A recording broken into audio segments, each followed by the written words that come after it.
Welcome to this video on the topic of Python programming. In this video we're going to learn about something called variables and their associated operators. Now to start off we're going to have a look at a Python program that's running on REPL. So I'm going to jump over and hit run. Now the program starts off by saying hello. I hope you don't mind, but I have 6 questions to ask you. What is your name? So I'll put in a name. It's not my name, but this name will do, Bob. And ask me, how tall are you in centimeters? And Bob's pretty tall, so we'll say 180 centimeters. Alright. Now, what is your friend's name? Well, friend's name is Jill. And how tall are they? Well, Jill's about 175. And then, now what is your other friend's name? Well, my other friend's name, well, that's Bill.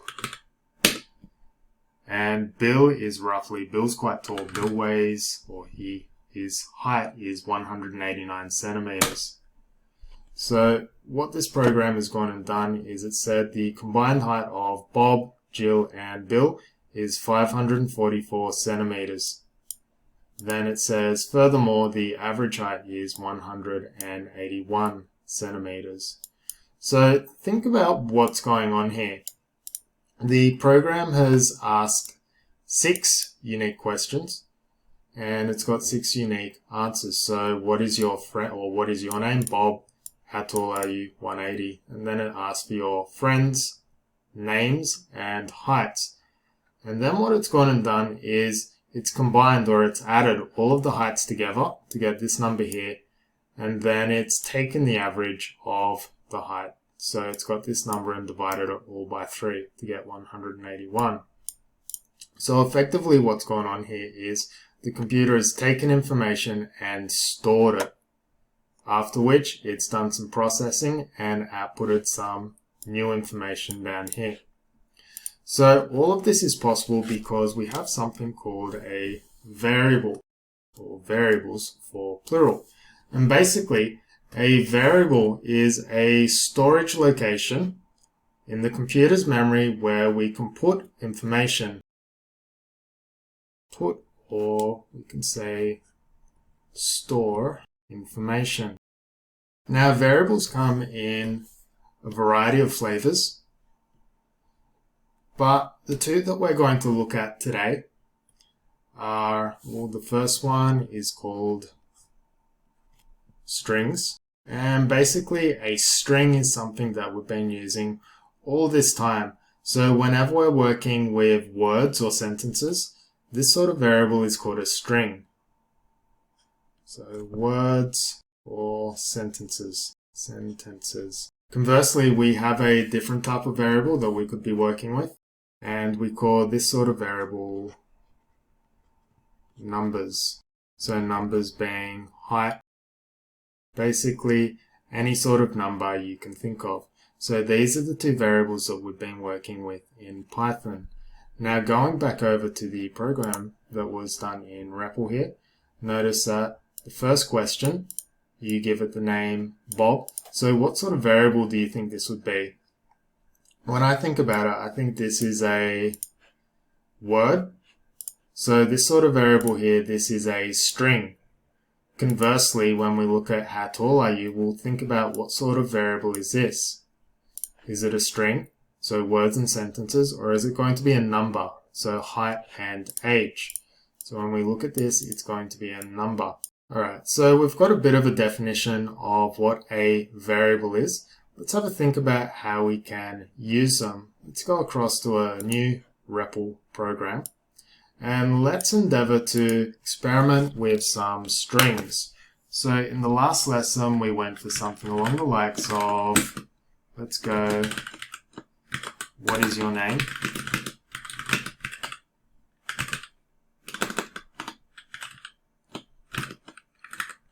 And we can store this information in a variable by calling a new variable name here.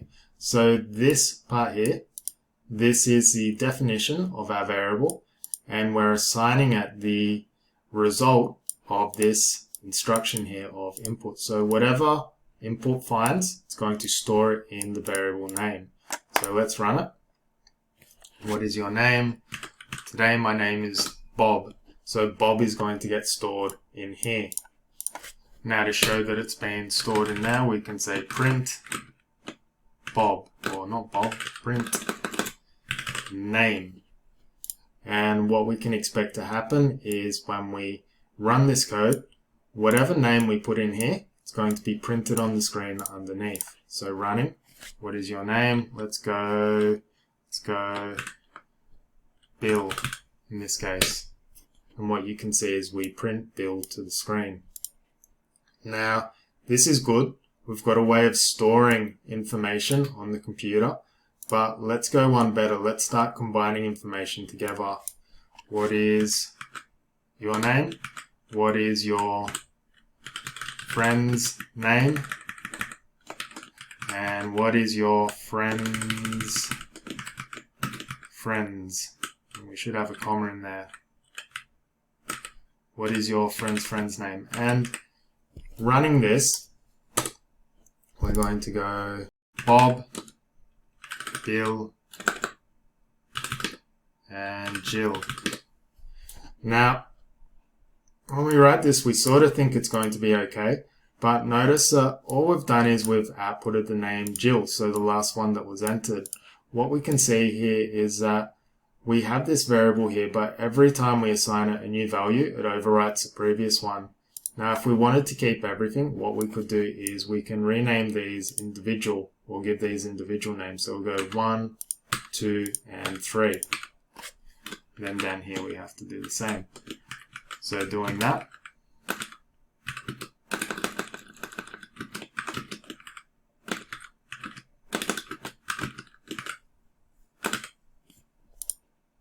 we hit run. We'll go Bob, Bill, Jill, and look what happens. We output all of the names, but now they're sandwiched together.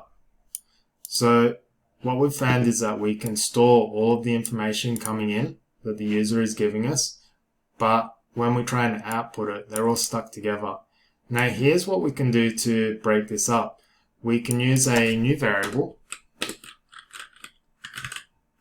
combined names, and we'll move all of this into here, then we'll copy this and move it down here. And what we can expect to happen is the exact same result.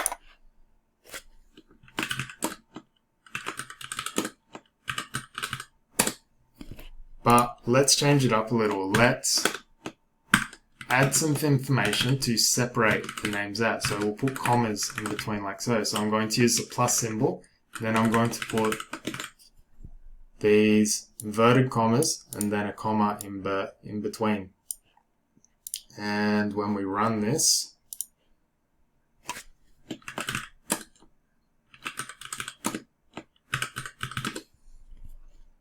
we have our information formatted nicely for us. So what we've been able to do is we've been able to extract information or query information from the user, store it in these string variables, and then we've been able to create new string variables by combining string variables together with some extra text here to build sentences and then output the result. So we've got the basics of a program here. So jumping back over to our Word document, let's start putting this together. Start building meaning to this. We've got our program here. What we're doing initially is we're collecting information to store in variables. These are our variables here, name 1, 2, and 3. And then what we're doing is we're getting the 3 names that we collect and we're combining them together to make this bigger variable here, so combined names. So we're combining information in variables together. Now the glue that allows us to do this is these equal sign, or these plus signs I should say here. So the plus signs allow us to combine string variables together, operators. not bad. Alright, this is all well and good. We can work with strings, but what about if we want to work with numbers? So rather than getting the names of friends, what we want to do is we'll start a new REPL. And what we're going to do is we're going to make a program that takes in 3 numbers and it's going to add them all together. So we'll go num1, we'll go equal to import, and we'll say give me a number.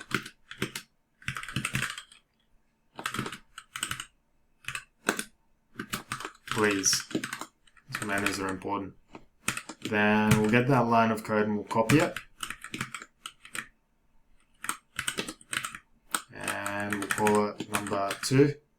Then we'll say give me another number, please. So what our program here is going to do is ask for one number, then ask for another number. Let's run and see. Give me a number. We'll go 5, and our second number is 7. Done. Okay, now what we want to do is we want to be able to do something with these numbers. So let's say we want to add them together. So we'll write a comment and we'll say add numbers together. And we'll go num3 equals num1 plus num2. And then we'll just print it out to the screen again so we can see the result. We'll go num3. Now, if we run this program, it looks like it's going to do what we want it to do, so adding num1 and num2 together. But let's see, will it work? 5 and 7. Think about it, 5 plus 7 should be 13, but our program says 57. So there's a problem here. What we need to do is, well, firstly, what we're seeing here is that num1 and num2, they're being expressed as strings. So these guys over here, which is similar to what was going on here. Rather, what we want to do is have them expressed as numbers. Now, the way in which we can do this is, it seems a little bit abstract, but what we can say is we'll call them int. And what the 3 letters in here stands for is something called integer, which is a type of number, which is a whole number that can also be a negative number. So running this, we get 5 and 7, and we'll see if this one works, and yes, it does work. So 5 plus 7, that should be 12. So what we're able to do is we're able to take 2 numbers and add them together. Alright, jumping back over to the Word document, we'll grab our code and we'll put it in here. Oops. Let's go like so. And then let's try and describe what's going on here. So we're going to ask user for 2 numbers. Then these 2 pieces of line here, these are going to convert the string variables to integers, numbers / integers, and add result together. Done. So this is what our program, or how our program here works. Now suppose we want to do more than just this, more than just add. What we have at our disposal is a variety of operators when we're working with numbers. So I'm going to go 4, 5, and 6. And what we've got here is number 1 plus number 2. What we can do is we'll leave that as plus. Another one we can do is minus. We can go times, and we can go divide.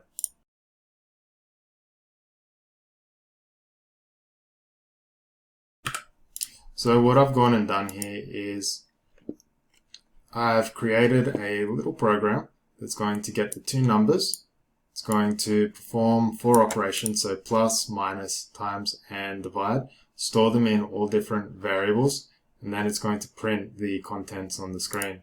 So running this program, alright, slight problem. I need to change this guy here to something called back to the string. Second time lucky. Go 30 in this case, and 5. So what you can see is 30 plus 5 is equal to 35. 30 take 5 is 25. 30 times 5 is 150, and 30 times, or divided by 5, is 6. So what you can see here is we can, when we have numbers, what we can do is we can perform these operations with them, so plus, minus, times, and divide. So this gives us a lot of flexibility when we want to work with numbers or crunch some numbers in Python, or could make our math homework really easy. Now, one more thing we can do is notice with the 30 divided by 5 here, we get 6.0. Imagine that we don't want to get a decimal number here. What we can do is simply add 2 slashes, like so. So when we run this again, we're going to go 30 and 5 just comes out as 6, so just a regular integer number. Now the final operation that we can do is something called mod, or remainder. So imagine you're taking a division and you go, let's say 31 divided by 5. It's going to be roughly 6 point something, and there'll be a remainder, and the remainder in this case will be 1. What this operator here does is it allows us to take the remainder of a division operation. So running it, let's go 31 is the first number, and then 5 is the second number. Notice that we get similar results to before, but these two of interest here, 31 divided by 5. That says it's 6 when it should be 6 point something, and 31 divided by 5 is, or that should be mod. Let's change that to, let's run that again.